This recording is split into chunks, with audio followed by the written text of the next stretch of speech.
मंत्री धनंजय मुंडे 2 दिवसीय दिल्ली दौऱ्यावर रवाना। दिल्लीत बैठकांना मुंडे उपस्थित राहणार। अजित पवार आणि मुंडेंची मिलीभगत। मुंडेंच्या राजीनाम्याच्या मागणीवर संजय राऊतांचा दावा, तर पद वाचवण्यासाठी दिल्लीत जावं लागतं। मुंडेंच्या दिल्ली दौऱ्यावर राऊतांची टीका। अजित पवारांची मंत्रालयात बीड आणि नाशिक जिल्हा बँकेसंदर्भात बैठक। बीडच्या डीपीडीसी बैठकीआधी मंत्रालयात पंकजा मुंडे आणि अजित पवारांची भेट। पक्ष आणि अजित पवारांनी आदेश दिल्यास लगेच राजीनामा देईन। माझ्याबाबत काय करायचं अजित पवार ठरवतील। देवगिरी बंगल्यावर धनंजय मुंडेंची आमदारांसमोर भूमिका। मुंडेंच्या जागी मी असते तर राजीनामा दिला असता। नैतिकतेच्या मुद्द्यावर धनंजय मुंडेंचा राजीनामा मागतोय सुप्रिया सुळे आक्रमक।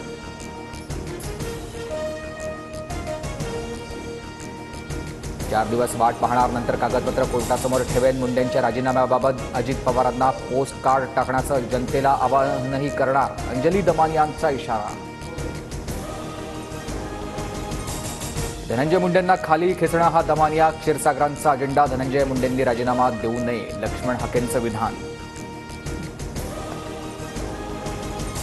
मंत्री गणेश नाईक दर 3 महिन्याला ठाण्यात जनता दरबार घेणार। दर 2 महिन्यांनी पालघर जिल्ह्यात तर नवी मुंबईत प्रत्येक महिन्याला जनता दरबार। गणेश नाईक एकनाथ शिंदेंना वरिष्ठ। शिंदेंनीही नवी मुंबईत जावं, पण ते रोसून बसले। संजय राऊतांचा निशाणा, तर जेलवारी केलेल्यांनी शिंदेंवर आरोप करण्याची गरज नाही, शंभूराज देसाईंची टीका।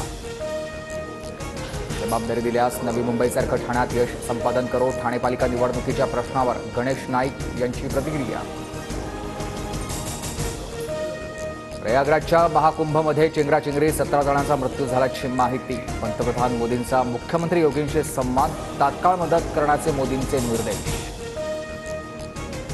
महाकुंभसाठीचा 10,000 कोटींचा निधी कुठे गेला? सदोष मनुष्यवधाचा गुन्हा कोणावर दाखल करायचा? कुंभमेळ्यातील चेंगराचेंगरीवरून संजय राऊतांचा सवाल।